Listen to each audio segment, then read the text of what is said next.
All right, so today is something a little different. We're gonna build a new station designed by my friend Brad at RFX Designs. Here is the Mercy class station that we featured previously on the channel, so you kind of get a scale of size. This is the B, and you notice that I mentioned putting super glue in the gaps and then priming it, and the gaps have gone away. So fantastic. So this is the one that we've built. Pretty cool station. This is a model off of Thingiverse. It's the Taiga Core station for the Klingons. And you see that it's quite a bit bigger than the Mercy classes. Well, Brad has kind of outdone himself with this next one. Brad, by the way, RFX Design is the people who do our stands that you see in all of our full thrust Let's Plays and such. So, we got our tools, super glue and accelerant, little tools for getting stuff off. So let's talk about the station. This is from Brad's faction, the UTR, or the United Texas Republic. These were printed at 0.3 for expediency because this model is huge. If you choose to buy the model off of Cults, I would suggest taking it to 50%. Even at 50%, it's going to be an awesome model that takes up space on your table. So we have our core section. There are 5 arms that correspond to the points on the station. There are 10 solar panel arrays. There are 5 docking rings. And then there are 5 defense rings, which just have weapons on them. Alright. And then last piece is the command sensor. Now most of this stuff, because of its orientation, looks pretty good even though it was printed on 0.3, which is normally kind of a rough detail, but you can see on the command station that was printed like this on the build plate that it's kind of suffered here. It has this shingle look. And that's because the size of the detail level that we used. So today we're going to assemble this and get it going. We're going to start with the command section. It's nice and easy. It's omnidirectional, so it doesn't matter what direction you put it on. And we're gonna slap it on and go bam. Hooray! Now you could call your station done, but we're not about that life. I've test fit some of the arms, so I already know that I'm gonna need to use like accelerant or something to get it to stick, and a lot of super glue because there's a bit of a gap. This is one of Brad's earliest models that he did for his first faction that he did for full thrust. The ships look fantastic. It looks like I don't know, like Expanse ships maybe 200 years later. So we got to think about this because it's going to get heavy and this will be suspended. So let's do the arms to the docking rings first. Now you can see this is the side that was printed upwards, and this is the side that was printed downwards, so we're going to make sure that the orientation is like this. So we're going to cling. Oh, lost our blade. Let's get that back in. This is an old blade. It's really good for cleanup, 3D printing stuff. Make sure that support floor is out of there. So, I'm gonna put a little super glue in there. Bloop. That is one docking ring arm section. Okay, so let's do 4 more of those. Arm section, docking ring, check for ganga. You out there that speak Belter Creole know what I'm talking about. Okay. That is arm and docking ring number 2. Then arm and docking ring number 3. That's already been cleaned out. I did these on 2 Ender 3s. Took about a week to do. It's a lot of parts. Probably one of the bigger projects I've done as far as individual factions for full thrust go. Okay.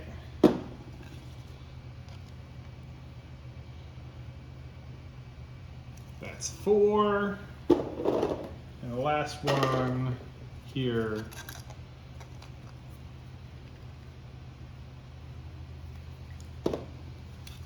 is 5.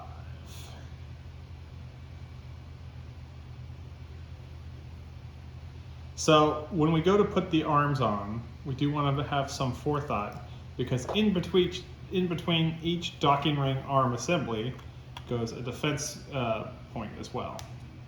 And these are going to fit a little grody, but we're going to do the exact same thing as the Mercy station and make sure that we fill it with super glue before we prime it, and there won't be any gaps.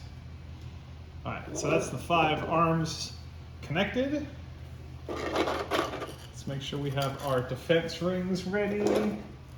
1, 2, 3, 4. Defense ring number 5 is right there.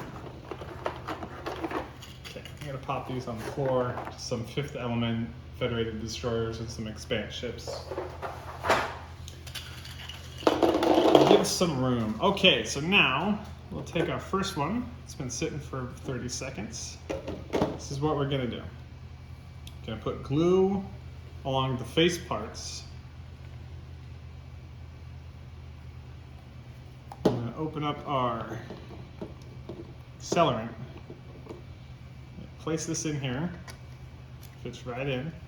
You can slide some accelerant down there. Make sure it gets a good stick.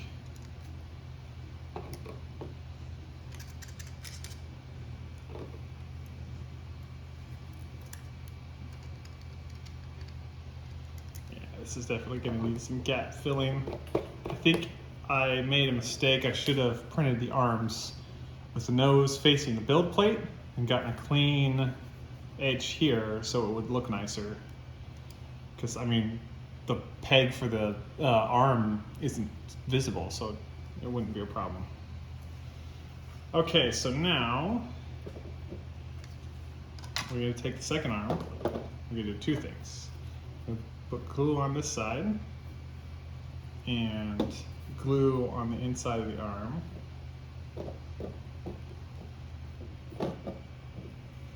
And I'm going to take defense ring, stick it in here.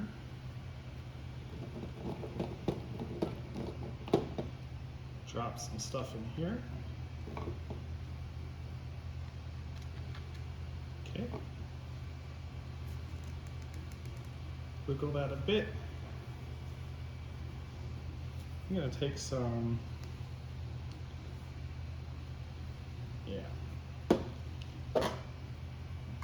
put some glue on the inside here. Stick it on.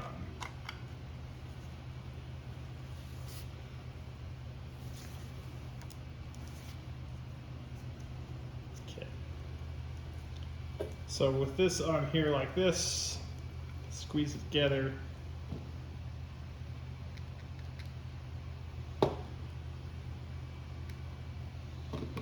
Put some of this in here. I don't know if you can see this. I might actually even spray this. I rarely use the spray function, but okay. So there's 2 rings. Okay, and we're going to do that a few more times. Actually,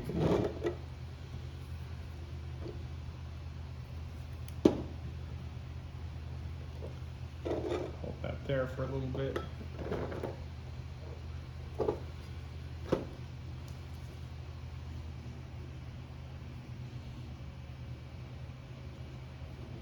Okay. So, same deal. Defense ring.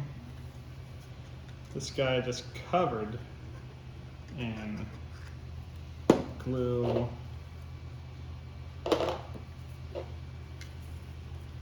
Fence ring on this side. Little spritz. Hold that in.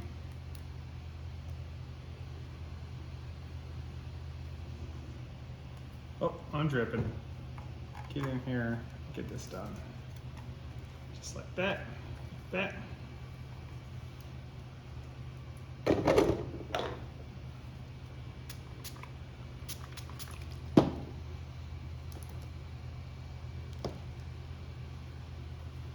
When this sucker is done, he's gonna be a biggin. Now we don't necessarily, for the sake of storage, have to glue these in because they friction fit really well. But we will cross that bridge when we come to it. This is looking pretty good. Do want to hold this a little bit though. Let me get a little. How you clog up your super glue tip, putting super glue on an area that's already been spritzed. I need to hold this up for a second, so I'm just gonna put that right there. Okay. So what we're gonna do is we're gonna take this guy, apply some glue on this side, and then spray this side. Stick it on. Okay, let that sit for a second.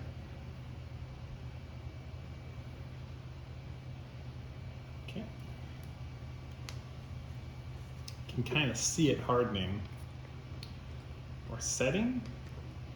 Not sure what the chemistry term for what's going on would be, but let's get this in here. Apply some glue to this little nubbin and stick this guy on and align it so it fits right, so it actually looks like a ring. Kind of reminds me of, I don't know if you ever saw it in the show, but in the background material for the show Babylon 5, they had a smaller class, a smaller cruiser called the Thenor, and there was a station that multiple Thenors could like construct with a center station and then the ships going in, but that kind of would be the reverse direction of these arms. That's kind of what it reminds me of.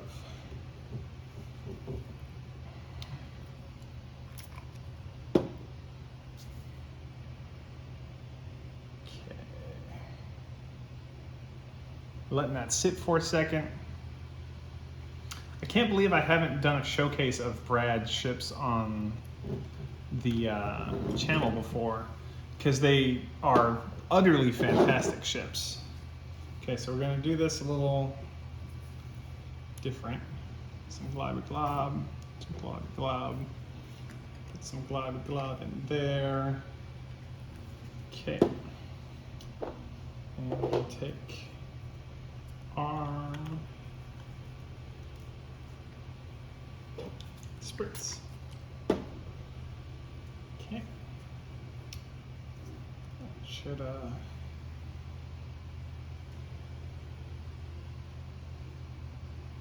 all right. So we're gonna fit that on and kind of just set it.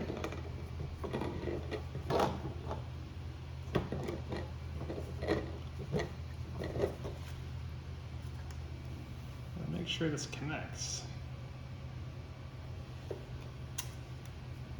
Brad said I might be the first person to ever build this, because he said that when he designed it, he never had a chance to build it on his own home because it's too big.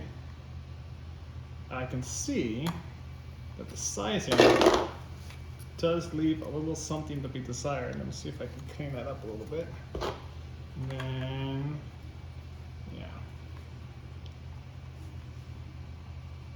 I'll have Brad go back and edit this file so that these fit a little better.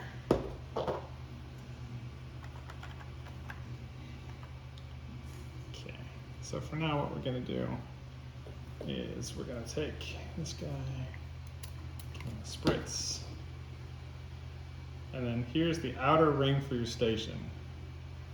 I think it's pretty clear that you should have this.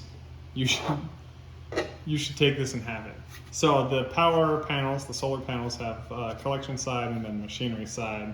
They're keyed to go one specific way in, and they fit in like that. And like I said, they're pretty much friction fit, so you don't have to use glue. So let's get these set in so that we can have it stand on power panels. I think the lore behind this station is that it's the United Texas Republic's main, like, fleet station or headquarters station.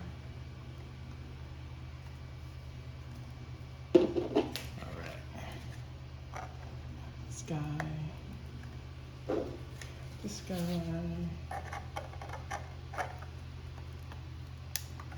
And lastly, these two.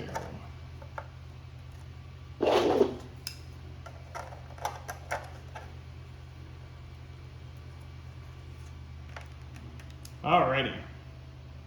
That is the United Texas Republic's Alamo Station. I sincerely thank you for watching my videos. Makes me want to keep doing this. And until next time, Pulsefire Gaming, signing out.